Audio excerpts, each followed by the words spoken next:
Hi friends, welcome back to ಸ್ಯಾಮ್ತನು kitchen. ಇವತ್ತು ಭಾನುವಾರ, ಹಾಗೆ ನಾನು ಎದ್ದ ತಕ್ಷಣ ಯಾವಾಗಲೂ ಅಷ್ಟೇ ಹಾಲು ಬಿಸಿ ಮಾಡಿ ಕಾಫಿ ಕುಡಿಯೋದು ಅಭ್ಯಾಸ. ಆದರೆ ಇತ್ತೀಚೆಗೆ ಅಭ್ಯಾಸನ ಸ್ವಲ್ಪ ಚೇಂಜ್ ಮಾಡಿಕೊಂಡು ಬೆಳಿಗ್ಗೆ ಎದ್ದ ತಕ್ಷಣ ಯಾವುದಾದ್ರೂ ಹೆಲ್ದಿ ಆಗಿರೋ ಡ್ರಿಂಕ್ಸ್ನ ಕುಡಿಬೇಕು ಅಂತ ಅಂದ್ಕೊಳ್ತಾ ಇದ್ದೀನಿ. ಡೈಲಿ ರುಟೀನಲ್ಲಿ ಈ ರೀತಿ ಹೆಲ್ದಿ ಆಗಿರೋ ಡ್ರಿಂಕ್ಸ್ನ ಕುಡಿದ್ರೆ ನಮಗೆ ಅಲ್ವಾ ಒಳ್ಳೆಯದು. ಹಾಗಾಗಿ ನಾನಿಲ್ಲಿ 1 ಟೇಬಲ್ ಸ್ಪೂನಷ್ಟು ಆ್ಯಪಲ್ ಸೀಡರ್ ವಿನಿಗರ್, ಹಾಗೆ ಸ್ವಲ್ಪ ಚಿಟಿಕೆಯಷ್ಟು ಚಕ್ಕೆ ಪುಡಿನ ಹಾಕ್ಕೊಂಡು ಒಂದು ಹೆಲ್ತ್ ಡ್ರಿಂಕ್ಸ್ನ ಮಾಡಿಕೊಂಡೆ.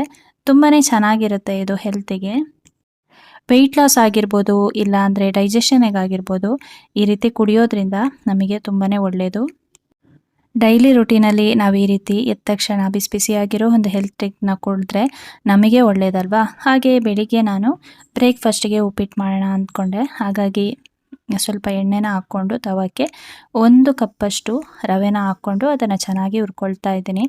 ಅದಾದಮೇಲೆ ಅದೇ ಪ್ಯಾನಿಗೆ ಸ್ವಲ್ಪ ಎಣ್ಣೆನ ಹಾಕಿ ಅದಕ್ಕೆ ಸ್ವಲ್ಪ ಸಾಸಿವೆ, ಹಾಗೆ 1 ಟೇಬಲ್ ಸ್ಪೂನಷ್ಟು ಕಡಲೆಬೇಳೆ, ಹಾಗೆ 1 ಟೇಬಲ್ ಸ್ಪೂನಷ್ಟು ಉದ್ದಿನಬೇಳೆ ಇದನ್ನು ಹಾಕಿ ಚೆನ್ನಾಗಿ ಮಿಕ್ಸ್ ಮಾಡ್ಕೊಳ್ತಾ ಇದ್ದೀನಿ. ಇದನ್ನು ಚೆನ್ನಾಗಿ ಫ್ರೈ ಮಾಡಿ ಆದಮೇಲೆ ಇದಕ್ಕೆ ಒಂದು 2 ಹಸಿಮೆಣಸಿನ್ಕಾಯಿನ ಕಟ್ ಮಾಡಿ ಹಾಕ್ಕೊಳ್ತಾ ಇದ್ದೀನಿ. ಹಾಗೆ 1 ಈರುಳ್ಳಿ ಇದನ್ನು ಕೂಡ ಕಟ್ ಮಾಡಿ ಹಾಗೆ ಇದನ್ನು ಚೆನ್ನಾಗಿ ನಾವು ಹುರ್ಕೋಬೇಕಾಗುತ್ತೆ. ಅದಾದಮೇಲೆ ಇದಕ್ಕೆ 1 ಟೊಮೊಟೊನ ಹಾಕ್ಕೊಳ್ತಾ ಇದ್ದೀನಿ. ಟೊಮೊಟೊ ಸ್ಮ್ಯಾಶ್ ಆಗೋ ತನಕ ನಾವು ಚೆನ್ನಾಗಿ ಫ್ರೈ ಮಾಡಿ, ನಾನಿಲ್ಲಿ ರವೆನ 1 ಕಪ್ಪು ಫ್ರೈ ಮಾಡಿ ಇಟ್ಕೊಂಡಿದ್ದು, ಅದಕ್ಕಾಗಿ ನಾನಿಲ್ಲಿ 3 ಕಪ್ಗಳಷ್ಟು ನೀರನ್ನು ಹಾಕ್ಕೊಳ್ತಾ ಇದ್ದೀನಿ. ನೀರು ಹಾಕಿದ್ಮೇಲೆ ಅಳತೆಗೆ ತಕ್ಕಾಗೆ ಉಪ್ಪನ್ನು ಕೂಡ ಹಾಕ್ಕೋಬೇಕು. ಜೊತೆಗೆ ಇಲ್ಲಿ ಆಗಲೇ ಹುರಿದಿಟ್ಟಿರುವಂಥ ರವೆನ ಹಾಕಿ ಚೆನ್ನಾಗಿ ಮಿಕ್ಸ್ ಮಾಡ್ಕೊಳ್ತಾ ಇದ್ದೀನಿ. ರವೆಗೆ ನಾವೆಷ್ಟು ರವೆ ಹಾಕಿರ್ತೀವಲ್ಲ ಅದ್ರ 3 ಪಟ್ಟಷ್ಟು ನೀರನ್ನು ಹಾಕ್ಕೋಬೇಕು. ಆವಾಗ ಉಪ್ಪಿಟ್ಟು ತುಂಬಾ ಚೆನ್ನಾಗಿ ಬರುತ್ತೆ, ಸ್ಮೂತಾಗಿ ಟೇಸ್ಟಾಗಿ ತುಂಬಾ ಚೆನ್ನಾಗಿರುತ್ತೆ. ಇದೆಲ್ಲ ಕಲಸಿ ಆದಮೇಲೆ ಸ್ವಲ್ಪ ಒಂದು 5 ನಿಮಿಷ ನಾವು ಅದನ್ನು ಫುಲ್ಲು ಲೋ ಫ್ಲೇಮಲ್ಲಿಟ್ಟು ಮುಚ್ಚಿ ಬೇಯಿಸ್ಕೋಬೇಕು. ಕೊನೆಯದಾಗಿ ನಾನಿಲ್ಲಿ ಕೊತ್ತಂಬರಿ ಸೊಪ್ಪನ್ನು ಆ್ಯಡ್ ಮಾಡ್ತಾ ಇದ್ದೀನಿ. ಉಪ್ಪಿಟ್ಟಂತೂ ತುಂಬಾ ಟೇಸ್ಟಾಗಿ ಚೆನ್ನಾಗಿ ಬಂದಿತ್ತು. ನನ್ನ ಹಸ್ಬೆಂಡ್ ಬಂದು ಅವ್ರು ಬೆಳಿಗ್ಗೆನೇ ಕಾಫಿ ಆಗಲಿ ಟೀ ಆಗಲಿ ಯಾವುದೂ ಕುಡಿಯೋದಿಲ್ಲ. ಹೆಲ್ತ್ ಡ್ರಿಂಕ್ ಯಾವುದಾದ್ರೂ ಕೊಟ್ಟರೆ ತುಂಬ ಇಷ್ಟಪಟ್ಟು ಕುಡಿತಾರೆ. ಹಾಗಾಗಿ ನಾನಿಲ್ಲಿ ಕುದಿಯೋ ನೀರಿಗೆ ತೊಳೆದಿಟ್ಟಿರುವಂಥ ಪುದೀನ ಸೊಪ್ಪನ್ನು ಹಾಕ್ಕೊಳ್ತಾ ಇದ್ದೀನಿ. ಹಾಗೆ ಸ್ವಲ್ಪ 1 ಇಂಚಷ್ಟು ಶುಂಠಿನ ಕಟ್ ಮಾಡಿ ಹಾಕ್ಕೊಳ್ತಾ ಇದ್ದೀನಿ. ಇದನ್ನು ಜಜ್ಜಿ ಕೂಡ ಹಾಕ್ಕೋಬೋದು. ಇದು ಚೆನ್ನಾಗಿ ಕುದಿ ಬರಬೇಕು ನೋಡಿ, ಅದರಲ್ಲಿ ಕಲ್ಲರ್ ಎಲ್ಲ ಬಿಟ್ಕೊಳ್ತಾ ಬರುತ್ತೆ. ಇದಾದಮೇಲೆ ನಾವು ಇದನ್ನು ಸೋಸ್ಕೋಬೇಕಾಗತ್ತೆ. ಇದನ್ನು ಈ ರೀತಿ ಸೋಸಿ ಆದಮೇಲೆ ಇದಕ್ಕೆ ನಾನು ಸ್ವಲ್ಪ ನಿಂಬೆಹಣ್ಣಿನ ರಸನ ಆ್ಯಡ್ ಮಾಡ್ತಾ ಇದ್ದೀನಿ. ಹಾಗೆ ಸ್ವಲ್ಪ ಜೇನುತುಪ್ಪ ಕೂಡ ಆ್ಯಡ್ ಮಾಡ್ತಾ ಇದ್ದೀನಿ. ಇದನ್ನು ನಾವು ಬೆಳಿಗ್ಗೆ ಎದ್ದ ತಕ್ಷಣ ಕುಡಿಯೋದ್ರಿಂದ ನಮ್ಮ ಡೈಜೆಷನ್ ಸಿಸ್ಟಮು ತುಂಬಾ ಚೆನ್ನಾಗಿರುತ್ತೆ. ಟೀ ಕಾಫಿಗೆ ಬದಲಾಗಿ ಈ ರೀತಿ ನಾವು ಮಾಡಿ ಕುಡಿಬೋದು. ಹಾಗೆ ಇವತ್ತು ನಾನು ಚಿಕನ್ ಗ್ರೀನ್ ಮಸಾಲಾನ ಮಾಡ್ತಾ ಇದ್ದೀನಿ. ಹಾಗಾಗಿ ಮಸಾಲೆಗಳನ್ನು ರುಬ್ತಾ ಇದ್ದೀನಿ. ಇದಕ್ಕೆ ನಾನು 1 ಈರುಳ್ಳಿ, ಹಾಗೆ ಶುಂಠಿ, ಬೆಳ್ಳುಳ್ಳಿ, ಹಸಿಮೆಣಸಿನ್ಕಾಯಿ, ಜೊತೆಗೆ ಕೊತ್ತಂಬರಿ ಸೊಪ್ಪು, ಪುದೀನ ಮತ್ತು ತೆಂಗಿನಕಾಯಿ ತುರಿ ಸ್ವಲ್ಪ, ಹಾಗೆ ಪೆಪ್ಪರು, ಜೊತೆಗೆ ಚಕ್ಕೆ, ಲವಂಗ. ಇದಾದಮೇಲೆ ಸ್ವಲ್ಪ ನೀರನ್ನು ಕೂಡ ಹಾಕ್ಕೊಳ್ತಾ ಇದ್ದೀನಿ. ಇದನ್ನು ನಾವು ಚೆನ್ನಾಗಿ ಗ್ರೈಂಡ್ ಮಾಡ್ಕೋಬೇಕು. ಇದಾದಮೇಲೆ ನಾನಿಲ್ಲಿ ಒಂದು ಪಾತ್ರೆನ ಇಟ್ಟು ಅದಕ್ಕೆ ಸ್ವಲ್ಪ ಎಣ್ಣೆನ ಹಾಕ್ಕೊಳ್ತಾ ಇದ್ದೀನಿ. ಎಣ್ಣೆ, ತುಪ್ಪ ಯಾವುದು ಬೇಕಾದರೂ ಹಾಕ್ಕೋಬೋದು. ತುಪ್ಪ ಹಾಕಿದ್ರೆ ಇನ್ನೂ ಟೇಸ್ಟಾಗಿರುತ್ತೆ. ಎಣ್ಣೆ ಬಿಸಿ ಆಗ್ತಾ ಇದ್ದಾಗನೇ ಇದಕ್ಕೆ ಒಂದು ಕಟ್ ಮಾಡಿರುವಂಥ ಈರುಳ್ಳಿ ಹಾಕ್ಕೊಳ್ತಾ ಇದ್ದೀನಿ. ಹಾಗೆ ಚಿಕನ್ ಕೂಡ ಹಾಕ್ಕೊಂಡೆ. ಅದಾದಮೇಲೆ ಸ್ವಲ್ಪ ಅರಿಶಿನ ಪೌಡ್ರು, ಹಾಗೆ ರುಚಿಗೆ ತಕ್ಕಷ್ಟು ಉಪ್ಪು. ಇದನ್ನು ಚೆನ್ನಾಗಿ ಮಿಕ್ಸ್ ಮಾಡಿ ಒಂದು 5 ನಿಮಿಷ ನಾವು ಮುಚ್ಚಿ ಬೇಯಿಸ್ಕೋಬೇಕು. ಆವಾಗ ಏನಾಗುತ್ತೆ ಅಂದರೆ ಅದರಲ್ಲಿರೋ ನೀರಿನ ಅಂಶ ಎಲ್ಲ ಕಡಿಮೆ ಆಗುತ್ತೆ, ಚಿಕನ್ನು ತುಂಬಾ ಟೇಸ್ಟಾಗಿ ಬರುತ್ತೆ. ಅದಾದಮೇಲೆ ನಾನಿಲ್ಲಿ 1 ಟೇಬಲ್ ಸ್ಪೂನಷ್ಟು ಅಚ್ಚ ಖಾರದ ಪುಡಿ, ಹಾಗೆ ಧನಿಯಾ ಪೌಡರ್ನ ಆ್ಯಡ್ ಮಾಡ್ತಾ ಇದ್ದೀನಿ. ನೀವು ಬೇಕು ಅಂದರೆ ಚಿಕನ್ ಮಸಾಲ ಇದ್ದರೆ ಅದನ್ನು ಕೂಡ ಆ್ಯಡ್ ಮಾಡ್ಕೋಬೋದು. ಟೇಸ್ಟ್ ತುಂಬಾ ಚೆನ್ನಾಗಿ ಬರುತ್ತೆ. ಅದಾದಮೇಲೆ ನಾನೇನು ರುಬ್ಬಿಟ್ಕೊಂಡಿದ್ದೆ ಅಲ್ಲ ಮಸಾಲ, ಅದನ್ನು ಹಾಕ್ಕೊಳ್ತಾ ಇದ್ದೀನಿ. ನಾನು ಆ್ಯಕ್ಚುಲಿ ಇದಕ್ಕೆ ಟೊಮಾಟೋನ ಎಲ್ಲೂ ಕೂಡ ಬಳಸಿಲ್ಲ. ವೀಕೆಂಡ್ ಅಲ್ವಾ, ಹಾಗಾಗಿ ಟೊಮಾಟೊ ಎಲ್ಲ ಖಾಲಿಯಾಗೋಗಿತ್ತು. ಹಾಗಾಗಿ ನಾನಿಲ್ಲಿ ಹುಣಸೆ ಹಣ್ಣಿನ ರಸನೇ ಹಾಕ್ಕೊಂಡೆ. ಗ್ರೀನ್ ಮಸಾಲ ತುಂಬಾ ಚೆನ್ನಾಗಿ ಬಂದಿತ್ತು, ಹಾಗೆ ತುಂಬಾ ಟೇಸ್ಟಾಗಿತ್ತು. ನೀವು ಕೊನೆಗೆ ಬೇಕು ಅಂದರೆ ಕೊತ್ತಂಬರಿ ಸೊಪ್ಪು ಹಾಗೆ ಪುದೀನನ ಕಟ್ ಮಾಡಿ ಕೂಡ ಹಾಕ್ಕೊಂಡ್ರೆ ಟೇಸ್ಟ್ ತುಂಬಾ ಚೆನ್ನಾಗಿರುತ್ತೆ. ಹಾಗೆ ಚಪಾತಿ ಮಾಡೋಣ ಅಂದ್ಕೊಂಡೆ.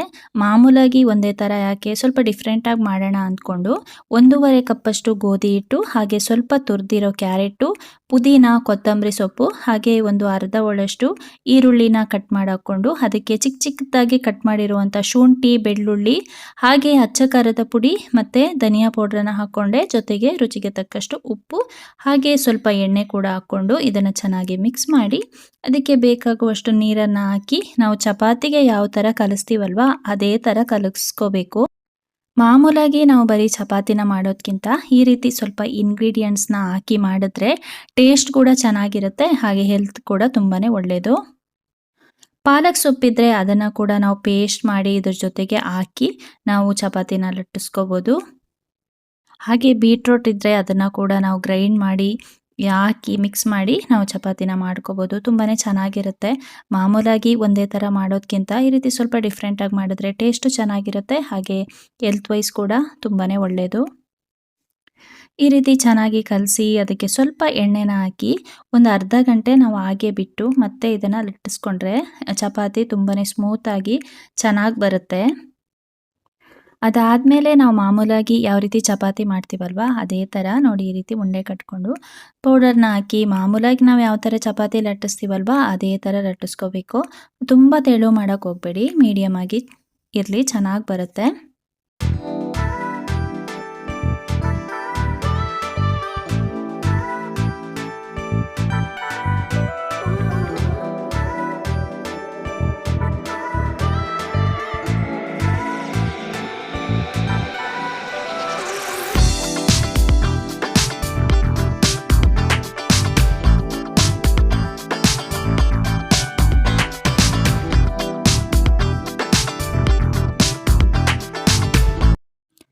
ಇದಕ್ಕೆ ಸ್ವಲ್ಪ ತುಪ್ಪ ಹಾಕ್ಕೊಂಡ್ರೆ ಇನ್ನೂ ಚೆನ್ನಾಗಿರುತ್ತೆ. ಹಾಗೆ ನಾನು ಇದನ್ನು ಚಿಕನ್ ಗ್ರೀನ್ ಮಸಾಲ ಮಾಡಿದ್ದೆ ಅಲ್ವಾ ಅದ್ರ ಜೊತೆ ಸರ್ವ್ ಮಾಡಿದ್ದು, ತುಂಬಾ ಚೆನ್ನಾಗಿತ್ತು.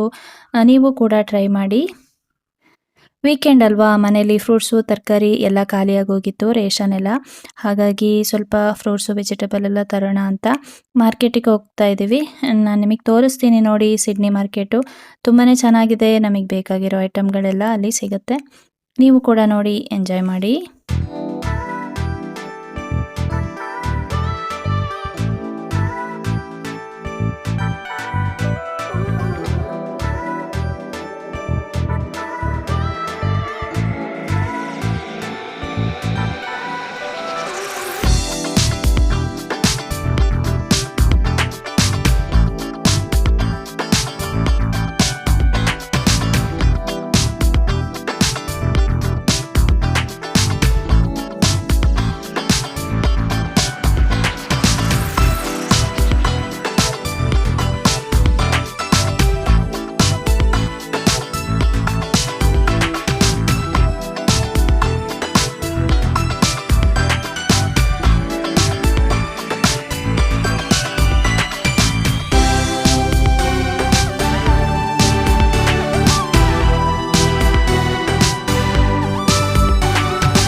ಇವತ್ತಿನ ದಿನ ಈ ರೀತಿಯಾಗಿ ಇತ್ತು. ಈ ವಿಡಿಯೋ ಇಷ್ಟ ಆಗಿದ್ರೆ ಒಂದು ಲೈಕ್ ಮಾಡಿ, ಶೇರ್ ಮಾಡಿ, ಕಮೆಂಟ್ಸ್ ಮಾಡಿ, ಹಾಗೆ ಸಬ್ಸ್ಕ್ರೈಬ್ ಮಾಡಿಕೊಂಡು ವಿಡಿಯೋನ ನೋಡಿ. ಹಾಗೆ ನಿಮಗೆ ಯಾವ ರೀತಿ ವಿಡಿಯೋ ಬೇಕು ಅನ್ನೋದನ್ನ ಕಮೆಂಟ್ ಸೆಕ್ಷನಲ್ಲಿ ತಿಳಿಸಿ. Thank you friends. Thanks for watching. Thank you.